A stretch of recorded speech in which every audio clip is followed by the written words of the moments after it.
네, 오늘 10분 메시지 쉬운 한 번째 나갑니다. 오늘은 이 사단의 통로에 대해서 좀 말씀을 드릴게요. 왜냐하면 신자의 승리 방법 중에 하나가 이 사단의 통로를 막아버리면 되는 거니까요. 자, 보세요. 이 답가진자는 그릇만 되면 돼요. 이 그릇이 안 돼서 사단의 통로가 되죠. 자, 우리 일단 그 삶의 목표, 요거는 이미 정해져 있어요. 내 마음대로 산다고 목적에 달성하지 않습니다. 우리의 삶의 방법, 삶의 목적 이미 나와 있어요. 그걸 우리가 확실히 알아야 됩니다. 이미 나와 있기 때문에 서론 인생이 있어요. 그쵸? 결론이 있기 때문에, 끝이 있기 때문에 이것이 서론인지 본론인지 결론인지 알 수 있죠. 자, 이 서론 인생은 뭡니까? 가다가 마른 거예요. 또 본론 인생이 있어요. 자, 본론 인생은 한 번 맛을 보고 뒤돌아가는 거죠. 그걸 히브리서 6장 4절에 잘 나와 있어요. 한 번 비침을 얻고 하늘의 은사를 맛보고, 이 말은 뭐 전도자의 삶까지 살았다는 거죠. 또 성령에 참여한 바 되고, 5절에 보면요, 선한 말씀과 내세의 능력을 맛보고도 6절에 타락한 자는 다시는 새롭게 하여 회개할 수 없다 그래요. 오히려 이것은 자기가 하나님의 아들을 다시 십자가에 못 박아 현저히 욕을 보이고 있다. 자, 요 6절까지 한번 잘 읽어보세요. 이런 사람 많아요. 진짜 한 번 맛보고도 되돌아가는 인생들이죠. 또 결론 인생이 있어요. 이것은 그 바울이 고백을 아주 잘했죠. 사도행전 20장 24절이요. 나의 달력의 길과 주 예수께 받은 사명 곧 하나님의 은혜의 복음을 증거하는 일에는 그 마치려 하면은 나의 생명을 조금 더 귀한 것으로 여기지 않는다. 이렇게 고백했죠. 이런 고백만이 결론 인생을 가죠. 또 삶의 목표가 반드시 정해져 있기 때문에 우리는 사실 이제 그릇만 준비하면 돼요. 답가졌기 때문에 이제 그릇만 준비하면 되죠. 이 그릇은 자신 발견부터 해야 돼요. 자, 우리는 자존감, 즉 정체성, 하나님이 창조하신 그 정체성을 갖고 있죠. 자, 그런데 우리가 이 정체성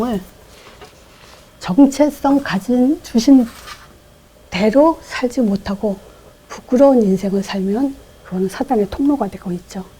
그리고 우리 자신을 좀 객관화하길 바랍니다. 객관적 입장에서 한번 나를 바라보세요. 자, 그리고 모든 것을 초월하는 땅의 것, 쓸데없는 것, 이런 것들을 초월하는 그런 삶을 살아야 됩니다. 자, 우리는 이 말씀을 통해서 두 가지를 볼 수 있어요. 사단의 역사와 하나님의 답, 이 두 가지를 사실은 볼 수 있는 거죠. 일단 오늘 창세기 3장 1절에서 6절, 요거는 사단의 원형이라고 할 수 있어요. 본질이라고 할 수 있죠. 요 창세기 3장 1절에서 6절을요, 불신자에다 대입해서 얘기하는 게 아니고요, 신자들이요.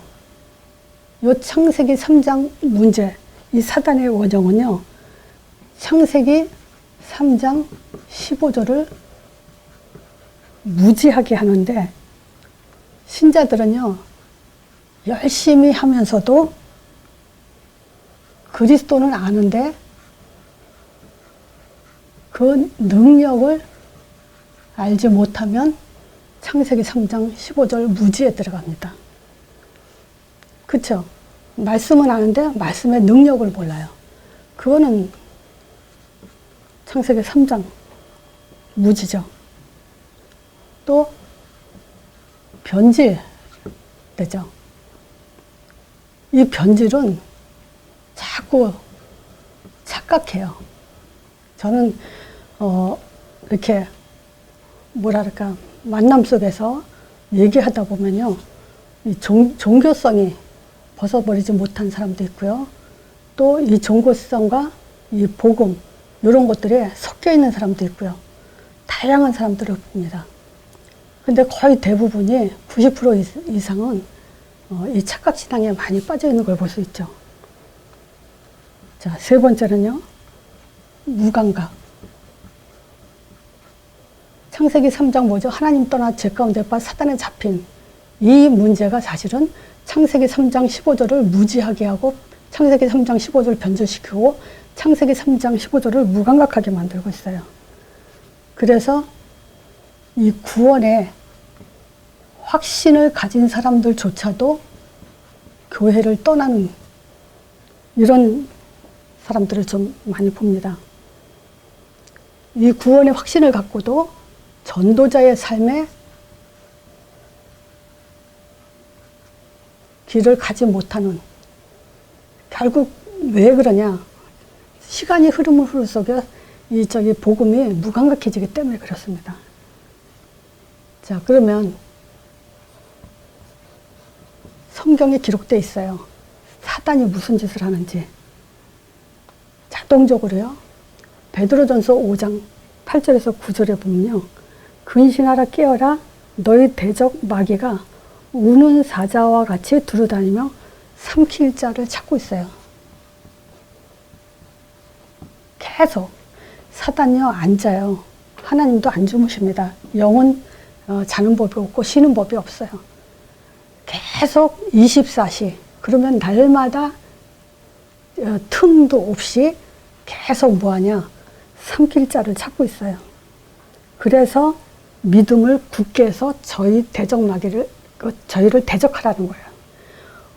이 삼킬 자를 이기는 데는 요 믿음밖에 없어요. 자, 그런데 자 보세요. 사단이 무슨 짓을 하냐? 자, 무슨 짓? 구원을 못 받게 하죠. 제일 중요한 건. 그리고 구원의 능력을 못 믿게 하죠. 두 번째, 성령 인도 못 받게 하죠. 자, 요거는요, 지금 그 한동안 많이 했는데 또 잊어버렸을까봐 지금 그 반복, 뭐랄까, 뿌리내리는 차원에서 지금 다시 말씀드립니다. 자, 사단이 성령 인도 받지 못하게 위해서 하는 짓이 있죠. 그거 세 가지 말씀드린 적 있어요. 뭐라 그랬죠? 복음 지속 못하게. 말하자면 개인화 못하게 해요. 별별 일을 다 만들어서 개인화를 못하도록 합니다. 그럼 복음 지속 못하면 어떻게 됩니까? 결국 문제 오면 거기에 묶이게 돼 있죠. 잡히게 돼 있죠. 그러면 문제에 묶였다. 어떻게 되냐? 선택과 결정. 나 중심으로 하죠. 내 맘대로. 요게 성령인도 못 받게 하는 세 가지 사단의 방법이에요. 요거는요, 그냥 줄줄줄 말해서 나와야 됩니다. 이 10분 메시지는 그러라고 지금 하는 거니까. 그래서 결국 뭐 하죠? 응답 못 받게 하는 거죠. 응답은 무슨 응답입니까? 복음 개인화 안 되면 우린 전도자의 삶의 응답을 못 받아요. 전도자의 삶 외에는 일반 응답, 종교 응답, 그거는 참 응답이 아니에요. 성경적 응답이 아니에요. 자, 그러니까 사단이 무슨 짓을 하냐? 구원 못 받게, 성령인도 못 받게, 응답 못 받게. 그러면 성령인도 못 받게 하기 위해서 세 가지 이런 짓을 한다. 요거를 꼭 좀 잘 확립하세요. 자, 그래서 우리가 지금 그릇을 중요하다 그랬죠. 근데 이 그릇이 왜 하나님은 출애굽 이후, 즉 양의 피 요거 바른 이후에 뭘 줬죠? 율법을 줬어요. 처음부터 율법 준 게 아닙니다. 구원받은 자에게 구원의 그 축복을 지속해서 누리게 하기 위해서 필요한 것이 바로 율법이에요. 예수님이 제자 보고 나를 따라오너라 해놓고서는 마태복음 5장, 6장, 7장에 먼저 할 일에 대해서 말씀하셨어요. 인간관계, 또 먼저 그 나라와 그 일을 구해라.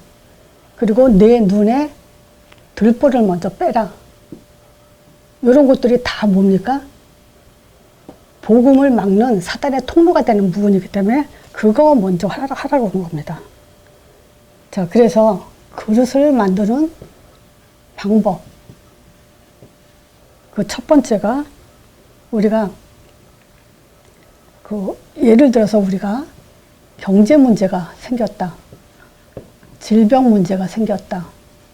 어떤 인간 간의 갈등이 생겼다.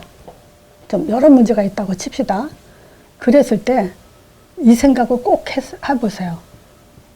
다른 사람은 이 문제, 질병, 경제, 갈등, 인간관계, 이런 스트레스 받을 일, 사람과의 사람의 다툴 그런 문제가 생기면 다른 사람은 어떻게 생각할까? 한번 생각을 해보세요. 그리고 책에도 있죠. 이거 한동안 베스트셀러 했는데, 예수님이시라면 어떻게 하실까? 이것도 우리가 적용하세요. 우리가 꼭 필요하죠. 내가 이런 문제 당했을 때 예수님이라면 어떻게 하셨을까? 이거 굉장히 진짜 우리가 그릇 만드는데 도움되는 큰 질문이죠. 자, 우리가 절대 바꿀 수 없는 게 있어요. 그게 뭐냐면요. 상처. 언제든지 튀어나와요. 언젠가는 튀어나와요. 감춰져 있다가 어떤 문제에 있을 때 이 상처로 인해서 튀어나와요. 그래서 사람과의 갈등은 어떤 면에서는 다른 사람 문제가 아니라 내 상처의 문제에서 나오는 그런 문제라고 봐야 됩니다. 이 상처로 인해서 또 우리가 감정 다스리기가 힘들죠. 또 감정이 한번 상하면요, 그거를 다시 되돌리기가 정말 힘들어요. 그래서 제가 방법을 뭘로 했냐. 방공 훈련이라는 게 있죠. 우리 한국 같으면 남자들 혹시라도 실제 전쟁 상황을 대비해서 연습하는 훈련을 방공 훈련이라고 하죠. 저는 조금 어린 사람들, 우리 나이 먹은 사람들은 이미 상처나 이 감정 이게 한번 들으면 자존심도 있고 이래가지고요. 참 바꾸기 힘들어요. 제가 나이가 어리다면, 어린 나이에 이런 말씀을 들었다면요, 저는 이걸 훈련했을 것 같아요. 상처와 감정 다스리는 이런 부분. 다른 사람이라면 이랬을 때 어떻게 생각했을까? 어떻게 처신했을까? 그래서 내가 예를 들어서 그런 얘기 했을 거예요. 돈이 없어. 그러면 한 사람은 그 돈이 없어서 우울증에 걸리고, 또 어떤 사람은 그거 가지고 반항심으로 도둑질을 하고, 또 어떤 사람은 열심히 해서 돈을 벌려고 하고, 똑같은 문제인데 사람마다 다른 반응이 나온다는 거예요. 그래서 내가 당한 문제 속에 다른 사람은 어떻게 이 문제를 해결할까? 그런 것들을 반드시 생각하는 훈련이 필요합니다. 또 예수님이시라면 어떻게 사셨을까? 또 내가 바꿀 수 없는 이런 것들을 지금 내가 어떻게 바꿔볼까? 라는 자기만의 방법을 한번 찾아보세요. 요 방법이 안 되면요, 결국 우리는 한마디로 말해서 성령 인도를 못 받게 되는 겁니다. 성령 인도 못 받을 때 일어나는 일이 있어요. 창세기 3장 23절입니다. 여호와 하나님이 에덴 동산에서 그 사람을 내쫓아버렸죠. 그랬더니 그의 근본된 토지를 갈더라. 그랬죠. 요것을 전도서 10장 8절에 설명을 잘 해놨어요. 자, 함정을 파는 사람은 거기에 빠질 것이요. 또 담을 허는 자는 뱀에게 물릴 것이고, 또 그 돌을 떠내는 자는 그로 인해서 상하고, 나무를 쪼개는 돌을 떠내는 사람은 그로 인해서 다칠 것이고, 나무를 쪼개는 사람은 그로 인해서 위험을 당하리다 그랬죠. 즉 이 말은 뭐냐, 내가 하는 일로 내가 망한다, 실패한다, 이 얘기예요. 자, 하나님이 중요한 것은 에덴 동산에 쫓겨납니다. 우리가 그릇을 만들지 못하면요, 복음을 아무리 갖고 있어도요, 요 성령인도 못 받아요. 그 성령인도 못 받는다는 말은 뭐냐, 하나님으로부터 쫓김을 당하는 거죠. 쫓겨난다는 거죠. 쫓겨나면 결국 내가 내 문제로 인해서 결국 실패한다는 거예요. 그래서 꼭 절대 어느 때라도 탁탁 튀어나올 수 있게 요 두 가지는 잊지 말고 명심하세요. 요거 10분 메시지. 자, 이거로 마칩니다.